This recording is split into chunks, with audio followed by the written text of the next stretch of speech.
We are legends.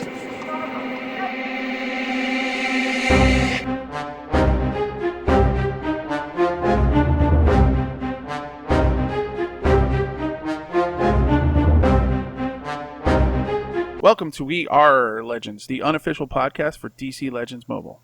I am Slow Beast, and with me as always is Hate Mail. We have a lot to talk about today, so let's get right into it. Breaking news. All right, we've got some Christmas sales. They've kicked into full effect. We've got the Lantern sale was really good the other day. A guy I saw, if you're watching the YouTube version, you'll see a picture of it. His name's the Conqueror 23456. Posted in the in games forum. He pulled 240 White Lantern Sinestro, had 50 willpower, 30 hope, 15 rage, 3 life, 3 death. It's a pretty good deal on those. Yeah, that's the obviously he won the lottery. That's what you're shooting for there is the White Lantern Sinestro, I'm sure. Then the next day we were followed up with 7 wolves invading, 7 Steppenwolf shards for 700 gold. There was a limit of 7 of them. That was a fantastic deal for that character. Yeah, 70 Steppenwolf shells. Oh, I'm sorry, 70. Yeah, it's a lot better than 7. It is a lot better than 7. I actually wasn't going to buy it at first, and then I realized I only needed 3 to get to Legendary 5 Steppenwolf. I mean, I doubt I'll ever take him to Legendary 5. Might as well finish it off. That's great. Yeah, that way I have the shards in case I ever want to take them to that level. Because it was so cheap. I mean, it was such a good deal. And then just a few moments ago, we had the update today of 5,000 gems for $4.99, which is probably the best deal I've ever seen.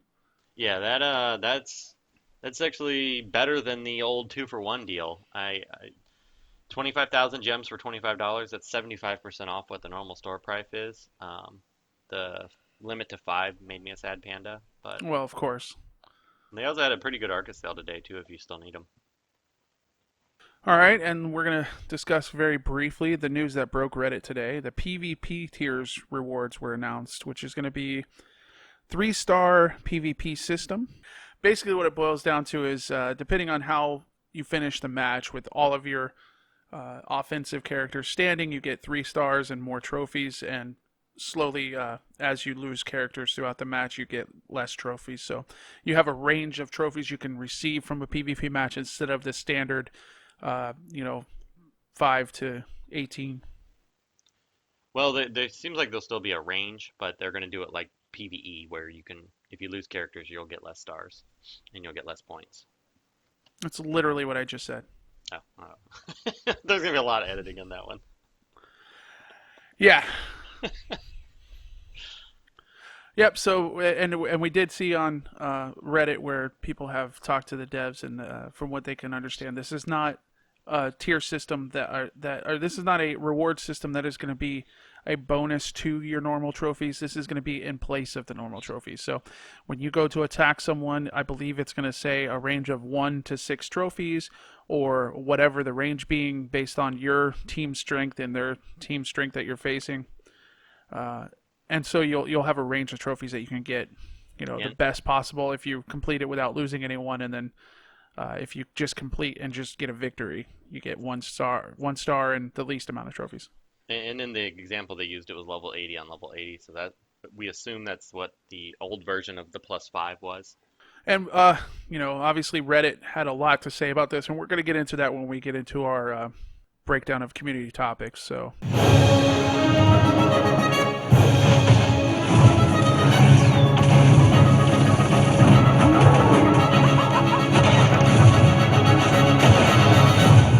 First, let's do some in-depth character analysis with Hate. What you got this week? Well, since he's in the shop, I decided, or in the event, I decided that it was a good idea to break down Nightwing. And he's a character I've had geared for quite a while, and I just needed to do a few little updates. I haven't played him in a long time. For Nightwing, he's one of those characters, and if later I'll give you a sneak peek. He is in my lower tier for PvP tier rankings, the probably can wait tier. He's one of those characters that he's got a few good abilities. His double assist can be quite powerful, but he himself doesn't do a whole heck of a lot of damage. He's got evasions, which are nice, and he's got invisibility.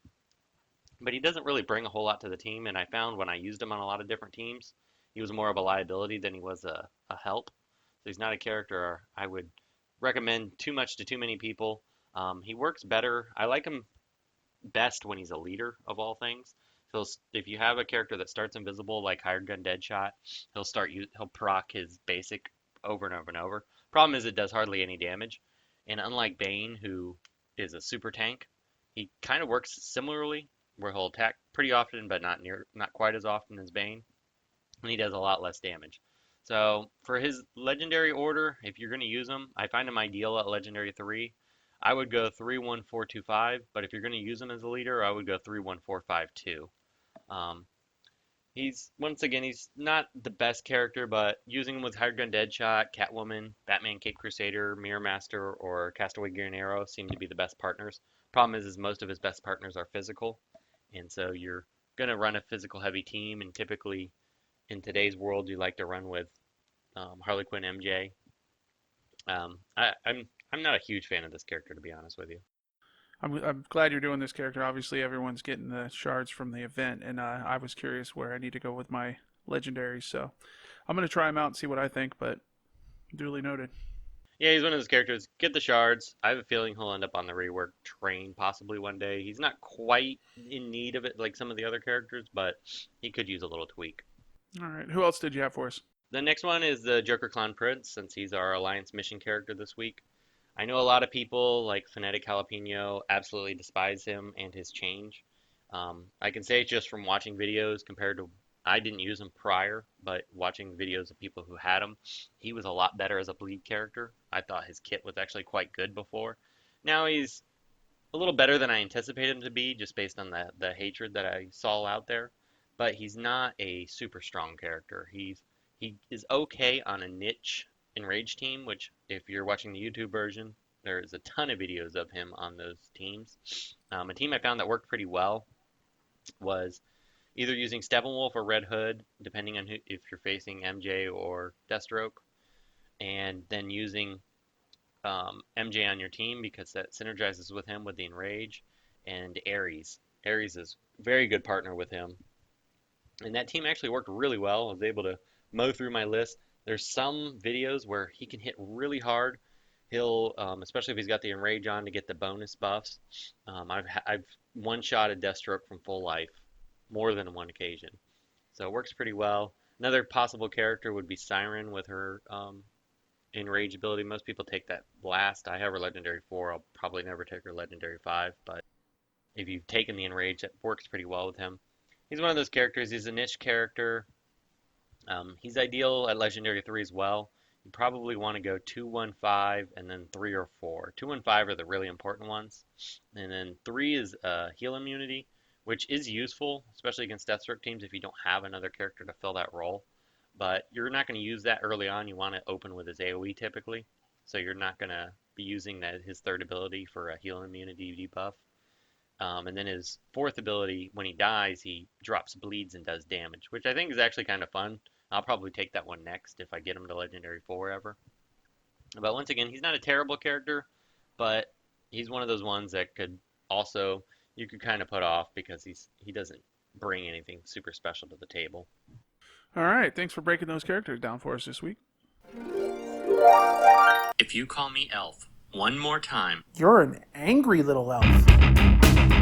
And now it's time for the topic I'm sure everybody's ready to talk about, the PvP changes. This changes everything! Well, I just real quick wanted to say that on its face, it looks like this is yet another strike against Deathstroke teams using the Baby Lobos. It's going to affect them greatly. Any team that uses res characters obviously are going to be affected by this, but that's just on its surface. It looks like that's what it's geared at, but I think ultimately this is going to hurt free-to-play players. Just because not having a wide selection of Gear 10 or even any Gear 11 characters, it makes it very difficult to 3-star teams all the time. Well, I think one of the things, a lot of people are complaining about this. Well, I would say most people seem to be happy overall, but there's a vocal minority that is not happy with the changes, and I think it will hurt free-to-play players a little bit, especially those that have relied for months now on the Deathstroke crutch, using Baby Lobo to beat teams that are significantly stronger than them. I personally am super happy with the changes. I think for the longest time in PvP, if you geared out your characters and had a strong roster, you were penalized. And this is going to change this to a significant degree, I believe. It's going to depend though on. We saw an example of a +5. It's going to depend on how big is the spread on +18s. So is it going to be +18 and then +4, +2? Then that's probably going to hurt the free to play quite a bit. But if Right. it's +18, +12, +10, you're still actually going to come out ahead of the characters with a better roster. Yeah, of the current way that PvP is done, yeah, you would come out ahead. Um, and I think that's where it's going to come down to. We're going to have to wait and see once it starts taking effect next week. I believe we'll see the ranges somehow, but it's not going to actually work until I believe that's what they announced, correct? Yeah, well, I think next week's when it's supposed to come out. So we'll see kind of how the ranges are going to go. I believe they said it was going to be the next PvP or at the next update. It's hard to tell exactly when that's going to drop. But I think actually I'm really impressed with a lot of the things that they've been doing lately. I mean, the sales have actually been good sales for the first time in I can't even tell you how long. So Yeah, they've actually given us quite a few good things recently, and I think this change is a really elegant solution if they do it right.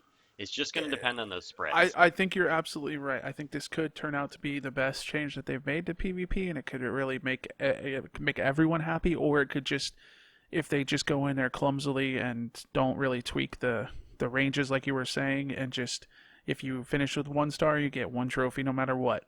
That is really going to hurt the free to play players because I can't tell you how many matches where I eke out a win with one character left standing, but I beat a team that was, and I'm not talking with uh, Deathstroke. I'm talking with an actual legit team, not using taking advantage of any of the meta.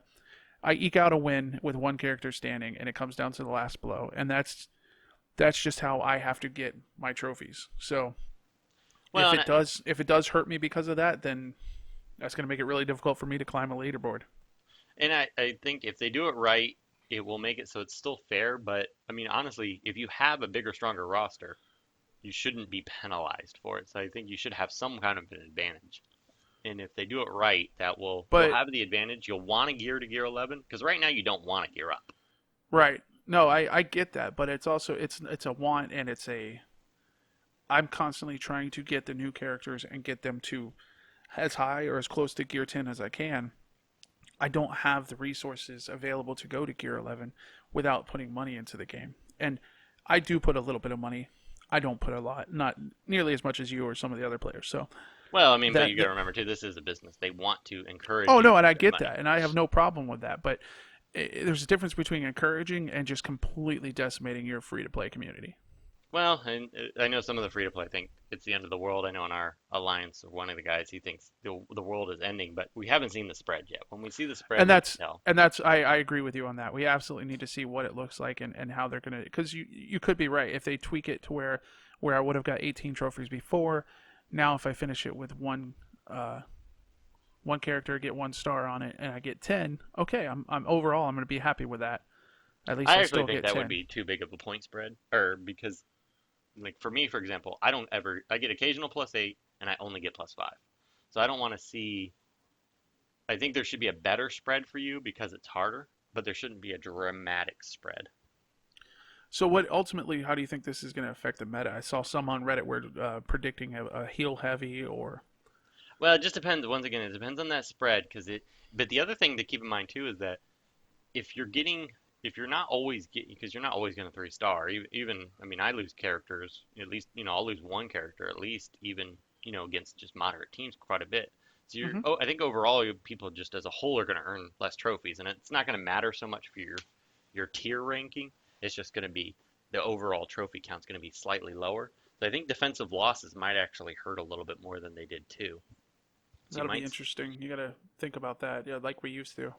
well, but you may not even think about completely losing. You may start to think about, and I was thinking about this the other day, if you want to make it so that people don't even attack your team, have a team where they know they're probably going to lose at least one person. Right, and that's going to dissuade them from trying to attack you, where they can go get their easy, guaranteed 3 star. That's an interesting point.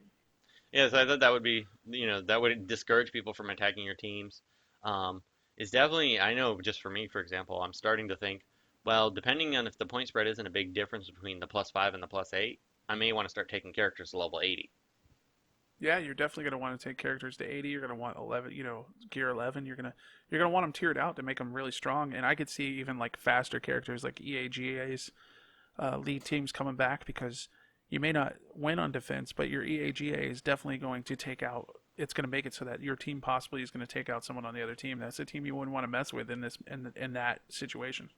Yeah, there's a lot of interesting teams. Reverse flash, I've you seen know. other comps too, just heavy tank comps where you're running, Hal Jordan Green Lantern and a team that's very tanky because you do tend to lose characters against that, especially if you're trying to run a fast team against them. So True. I think we're gonna see. I think this is the best PvP change potentially that they've ever done. This could be. It could be the best. It could be the worst. We're You, just like you said. We're gonna have to wait and see what it looks like once they roll it out, and hopefully they're willing to. We have not seen in the past where they unveil something and it doesn't go exactly the way they predicted, and they're quick to try to tweak it and make it work the way that they intended. So hopefully they are willing to listen to feedback and they are monitoring to see.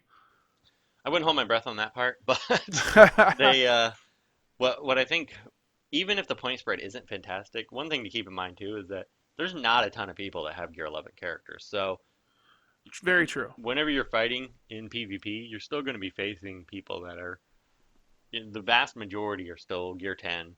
You may have to bring a couple characters to Gear 11. Yeah, And I mean, I saw your post on Reddit where you were someone was complaining about this. This is catered towards the 1%. And you brought up the point that well, if it's 1%, then they're not going to make a difference in PvP. There's not that many of them, but and that's a valid point. Like, there's not a lot of people that have Gear 11 characters, especially enough to make like full teams and constantly be going through their characters. So I get your point. That well, was not my argument. My argument is I just don't have the range of characters and you may not that. need to though. You may need to get a couple of the must-have characters to Gear 11 to Yeah, be able to take on a couple of the teams your that are your going to be harder. Hal Jordans and Yeah, just a few of the main staple characters, which we'll have in our PvP tier listing. I was gonna. That's a We have great segue. So yeah, coming up in our next episode. Well, actually, we got a couple more things to talk about here. Yeah, and we have a few episodes that are going to be before we get to the must-have list. But the I think that will work. One of the other things that we wanted to bring up in this community discussion is someone on the regular community forums had brought up that, and this Lobo. has been true, is that Lobo is very likely the next rework because the last PvP of each month that they've announced has been, because it rolls into the next month, has been the rework character. And I know one of the times they changed it, but he actually listed these, and I apologize because I forgot to write down his name on here, but he, when you looked at the December rework character was Joker Con Prince, which he was on there. Batman TDK was the November PvP from 10:30 to 11:06, and he was reworked. And then Doctor Fate. Now this one was changed because it was originally Siren, but they changed it to Doctor Fate, and he ended up being the rework. In September it was Deathstroke, he was reworked, and the month before that was Superman, and he was reworked. So Look at Lobo's that. on the list. They are just completely getting rid of any reason to use him as a baby Lobo, is what I'm assuming. I mean, everything that's been coming out has been geared towards that. So, I mean, that's a good thing. That's what people have been asking for. It's what everyone wanted. So, Well, I think, and also what I think they want to do is they want to change him, one, because that you can still, if you don't see Red Hood, you can still cheese your way through a team. You may only get 1 star, but you're going to be able to clear your board, and it doesn't give you as much incentive to bring characters to Gear 11. So they want to push people to want to gear out their characters and spend money. So that makes sense. But yep. the other fact that I was concerned about with the Baby Lobo scenario is that for PvE content, it really limits their design. They're going to have heal immunities, so then your healing characters don't have as much value. So I think it really puts them in a design bind. So they're probably going to rework him so that continual rezzing is not going to be a thing for his character kit. So that wouldn't surprise me if that happens, just to be able to avoid the conundrum that they created. Yeah, yeah, it'll be interesting to see how they address that. Maybe they put a limit on how many times he can res, or maybe every time he reses, the percentage chance goes down, or you Yeah, know. there's a lot of things they could do. If he gets Yep, every time he gets damaged, he gains taunt, or there's a lot of things they could do to still give him a, a taunting kit that I mean, he can still have bleeds, he can still do taunts. There's a lot of things they could do to still make him a solid character or even a great character, hmm, but they want you to want to gear him out as opposed to just leave him ungeared. And absolutely. the I also heard a little birdie told me that had communication with some of the devs that there is PvE content very soon. So we might see that in the next month or so. Oh, you got a little insider, huh? Yeah, so I was told that from someone who probably would know that they were told that PvE content is right around the corner. So I think I wouldn't be surprised if we see it in January with a lower rework. So they get PvP under control, get lower rework, then release some new PvE content. So That's exciting. that would be exciting. I'm really happy with because I was getting, me and everyone else, I think, was getting really frustrated with a lot of the things that they had done. But it feels like this month, a lot of the problems are getting fixed. And if they do it right, we could be in for a great year with this game next year. Absolutely, I agree. All right, so we left you last week, and we weren't sure what we were going to call this tier of the new countdown, but you decided on probably can wait. Yeah, these are characters that have a place, but usually need a comp designed around their skill set. They don't usually fit into any team, or if they do fit in any team, they don't really bring a whole lot to the team. So they're characters that are kind of fun. They're neat characters, but I don't really feel like they're ones that you should put high on your priority list unless you have a particular love for this character. They may not necessarily need a rework. Possible in some cases they possibly could use one, just at least a minor tweak, but they're not they're not your best characters. Okay, And with that, we'll start at the bottom, since we started with the bottom of the reworked tier. Um, makes sense. Bottom of the the top. the worst one, in my opinion, and this might be showing a little bit of bias on my part because I just hate the way the character looks, is Robin. He doesn't do a whole lot for the team. He does hit, and when you play him in red alerts, he seems to hit a little bit hard. Yeah, he hits pretty hard, and he's got some bleed, so I'm surprised to see him this low on the list. I actually use this character. I guess, yeah, like you said, he definitely fits into only certain team builds, and he doesn't bring a whole lot, but Yeah, maybe he is a little better than I'm giving him credit for. I've never geared him out just because I just hate the character. Um, and I mean, he is fast. I'll give him that, and he does hmm, bring the bleeds. So I guess I know for a long time he was a PvP reward, so a lot of people had a lot of shards of him. So he was a good starter hmm, character for people. But once you get into the higher tiers of PvP, I don't see anybody picking him as a character. sure, I don't face him a lot in the top tier. The next one on my list, and I know everybody's gonna think it's crazy that we dropped her this low, but if you've used her recently, you probably agree, is Supergirl. Um, she was the pinnacle of the meta for a long time, but now she's just a character that doesn't really do a whole lot. Um, her AoE doesn't crit. Gear 11 kind of ruined her because her AoE used to one-shot teams when you get enough strength up. Now it just doesn't do enough damage to be that great. Her basic does terrible damage, and having a one-turn death immunity is okay, but it's not as potent as it used to be since your characters aren't getting one-shotted. Yeah, teams last a lot longer, so that one turn death immunity isn't as, like you said, as necessary as it used to be. I mean, she's a character. She's my only Legendary 5 character, so I was kind of hoping she'd make a little bit of a comeback. But it is what it is. Next on the list is Nightwing. I know we just talked about him in our character in-depth analysis, but after playing him at Gear 11 quite a bit, he's okay. His double assist is nice, but it doesn't do a heck of a lot of damage, and he just isn't a great character. He actually I find him more useful as a leader in the leader role, having a invisibility character, so he just keeps hitting his little jump kick, but he does low damage. Evasions are okay, but with all the anti-evasion characters right now, that makes him even less useful than he was before. So I don't find him to be one of those characters that you should put high on the priority list. Okay. Next two characters on the list are actually Survival Suit Lex and Lex Luthor Support Survival Suit. The Survival Suit Lex, he's got that two-turn damage immunity, which is awesome, but he doesn't do hardly any damage. And while he's a nice tanky character and he can also remove some buffs, which is nice, he just doesn't do a whole heck of a lot. The Lex Luthor Survival Support Suit, He actually worked pretty well for a little while. He was a little bit of an anti-Deathstroke counter, so you saw some play, but with Red Hood out, he really doesn't serve a whole heck of a lot of purpose either.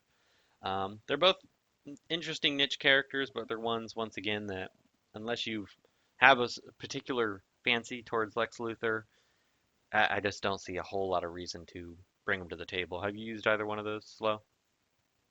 Yeah, I've got both of them. Neither one of them I have very high, and I haven't put a lot of gear and resources into either one of them, so I can't really speak to how well they work in PvP.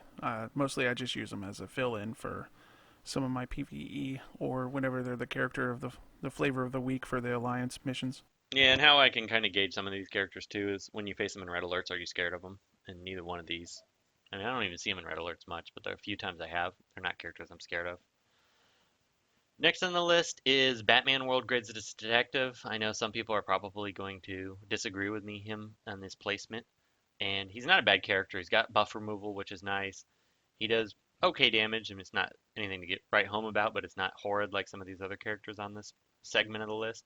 But and while he brings some utility, I just feel like so many other characters do exactly what he does, but do it better.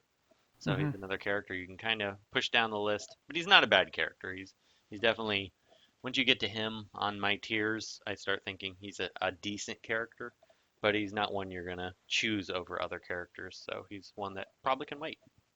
Yeah, I didn't even realize I had him at fully gear 10. I just the times I have used him, he feels so weak, and like you said, he just like he does a few things well. He just doesn't do them well enough to be the guy, your go-to guy for Well, that thing that you're looking for. his heal is nice when it gives him that 100% turn meter.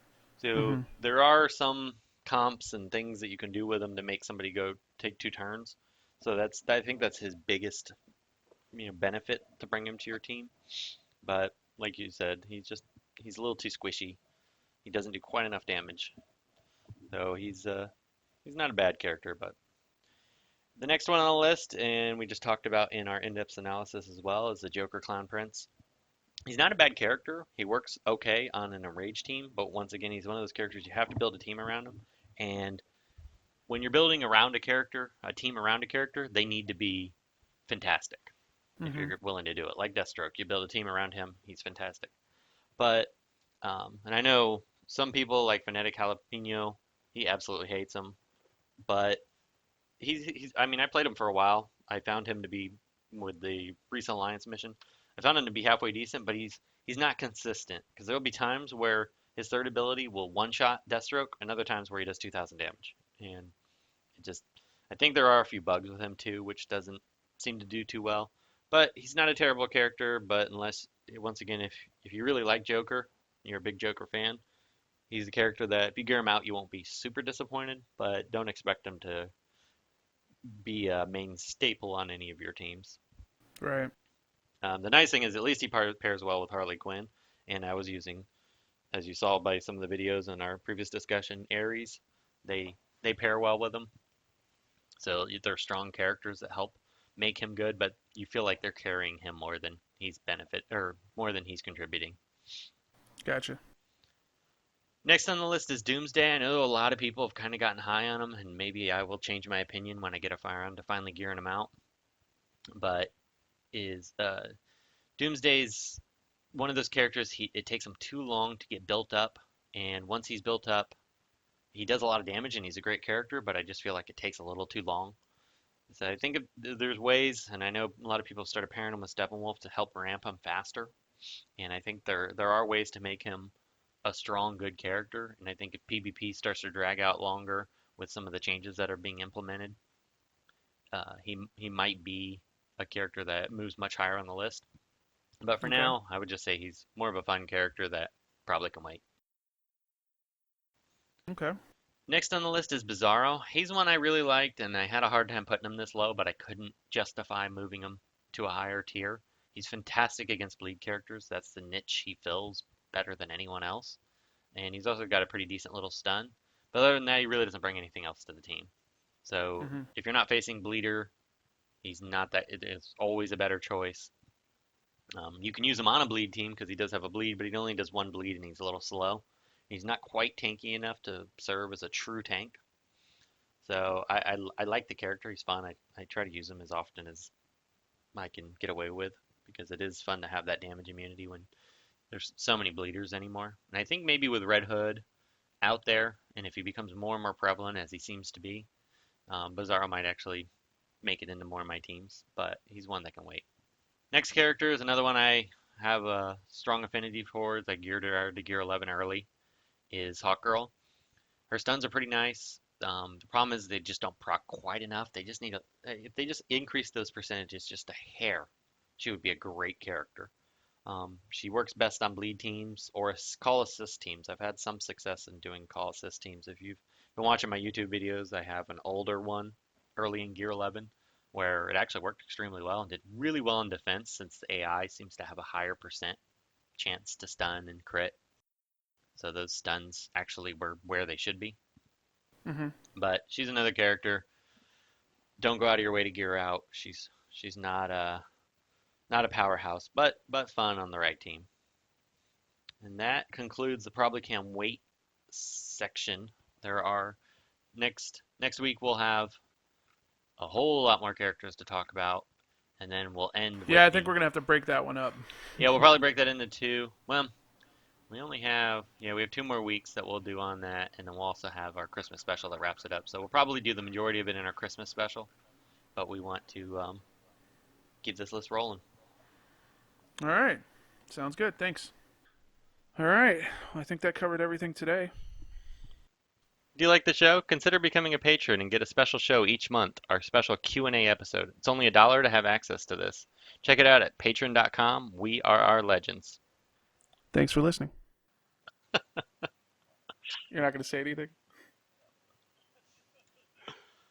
We are legends.